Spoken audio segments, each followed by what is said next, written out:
The true extent of the damage to Ukraine's economy since the Euromaidan color revolution is not clear yet and could possibly even exceed experts' estimates.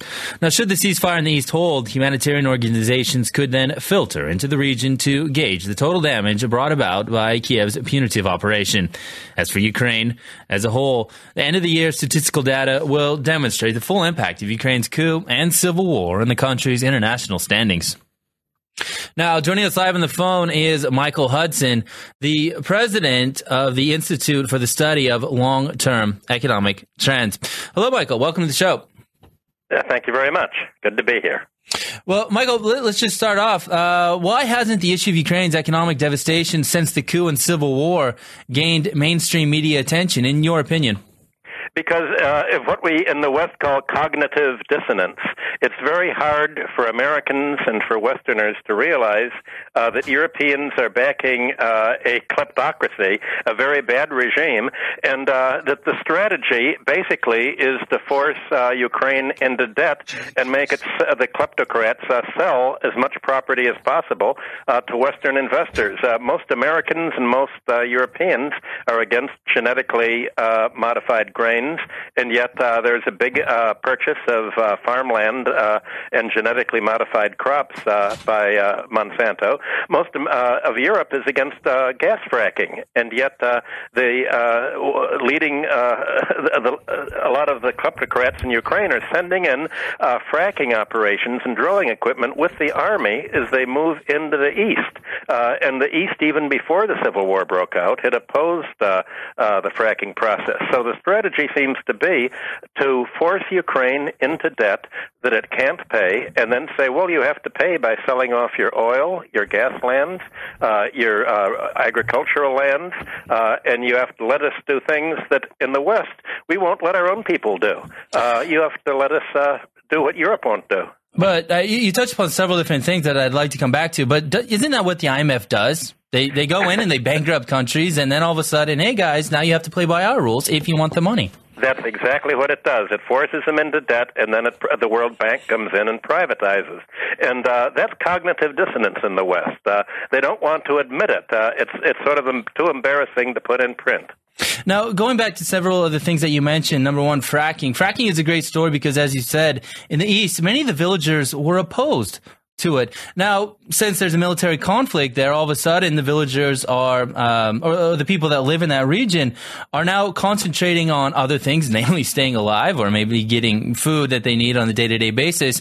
The military is going in, and all of a sudden what would have taken 10 or 15 years, hey, it's already done. They're already installing everything. And not only that, but they're providing work to the local people. And so all of a sudden the people themselves are happy that the frackers are there. I'm not sure how much work they're providing and how happy the people are. Usually, frackers have to bring in their own technology people. It's not easy to do. They also use a lot of water, and the water has to be diverted from other uses, from agriculture and from the cities, and there's a danger of polluting the water supply. So I don't think the Eastern Ukrainians are any happier to see fracking than the Germans or the Americans. Here, I live in New York, and in upstate New York, the people have banned it. So it's very hard to say people are happy when the frackers come in. Well, maybe I misspoke, and I thank you for the correction there. Now, what role does Joe Biden's son play in Ukraine? That was supposed to lock in the politics, apparently. Joe Biden has been supporting the coup, and essentially this is buying him off. In order to make sure that the U.S., that you have Biden as a lobbyist supporting the fracking over there, why not appoint his son to the board and give him a prominent position? So it's very obviously corrupt. Now, how important is it that Ukraine's economy is all but collapsed, and what effect could this have on the country's EU aspirations? There never was really a chance of joining the EU.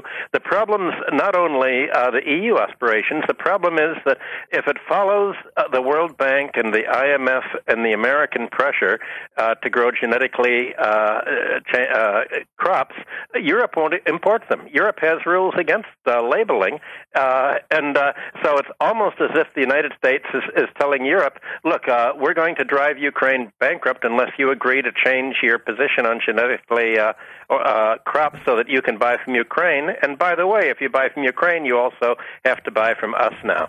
So there may be sort of a huge public relations plot here. Interesting. Now, when you're talking about genetically modified organisms, these are GMOs, and one of the major players behind GMOs, of course, is Monsanto, which is based in California. Now, how big of a role does Monsanto have in Europe, and how big of a role does it have in Ukraine? Are they the ones that are... It has a much bigger role in Ukraine than it has in Europe. It's been using buying land in Ukraine for testing on a lot of this. The Europeans don't really want Monsanto in, certainly not the Germans that I know. They're worried that the crops may spread and pollute their own crops. So apparently the U.S. is saying, look, if we can drive Ukraine bankrupt and say, look, it needs money, and then say, we'll provide money, but you have to be the Achilles heel of Europe and let us introduce fracking and genetically GMO crops, then that's their strategy. Whether Europe will go along with it is something else. Now, the catch with the GMOs, of course, is that the individual strains of different food types are patented, and it's intellectually patented. So one of the things, or one of the problems that happens in the U.S. is if a farmer plants the field and then the field next to him is cross-pollinated, all of a sudden Monsanto can go to the other farmer's field who didn't plant originally the GMO crops and either sue him or he could take them to court. This is true. It sounds bizarre. If you tell this to a normal person who's not in America, they'll think, wait, it can't be that way. But that's exactly the way it is. The crops, seeds blow in the wind, and they blow in the wind to neighboring farms, and Monsanto does have lawyers come in and says, well, you're growing our crops, you have to pay us a commission on it. So I think the patent law has to be changed in Europe and other countries to prevent this kind of legal harassment. And, most people don't have money to pay hundreds of thousands of dollars to a lawyer, and the Americans can just sue you to death and win even simply because you can't afford to pay the legal expenses of defending yourself. Well, it's true that Monsanto does have very deep pockets. Now, going back to Eastern Europe, if Ukraine goes forward with joining the EU or attempts to join it, Russia has said that it would have to revoke its preferential trade agreements with the country. Now, in your opinion, how much of an impact do you think that this will have on the already fragile economy?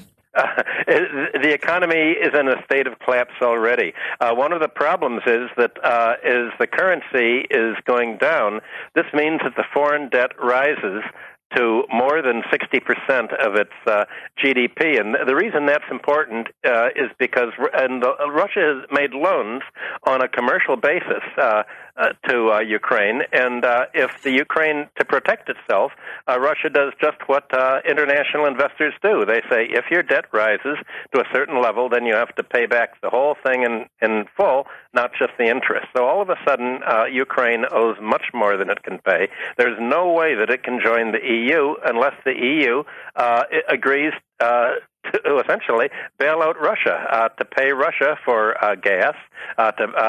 There's no way that Ukraine can make the exports to buy EU products if it can't sell to Russia. And Russia says, well, wait a minute. If you have an agreement with the EU without tariffs, that means that you can buy cheap goods from Poland or Romania or anywhere else, and then you can try to sell them to Russia if you're part of our group. So you can't be a member of two groups. That's just basic rules. Taking a step back and looking at it, it really seems that there are a lot of nuances, of course, but it really seems that Ukraine is in a difficult position. Which way should they go? They're between a rock and a hard place. But with that said, in the end, who do you think will rebuild Eastern Ukraine, and where will the money come from? I don't think it'll be rebuilt. Russia cannot rebuild it until it's absolutely secure that there won't be another military grab, and it can't do this as long as the current political system is in power. That's why Putin said, wait a minute, you have to talk about the Constitution before you can talk about any solution. Without having a new constitution and a new regime, we have no way of knowing how we can rely on importing from you guys or from investing in you guys. So it looks like for certainly the coming year, there's going to be just devastation there. Well, that's a very bleak picture that you painted. Now, one last question on this topic. If the East does achieve its dream of cooperation with the customs union while the rest of the country pushes towards the EU, could this general economic disconnect serve to fracture the country even more? Or could it present an opportunity for all of Ukraine to enter a special three-way engagement with the EU and the customs union? Well, originally, there's no reason for Ukraine to be as bankrupt as it is. You said it was between a rock and a hard place, but actually, this should have been its economic advantage.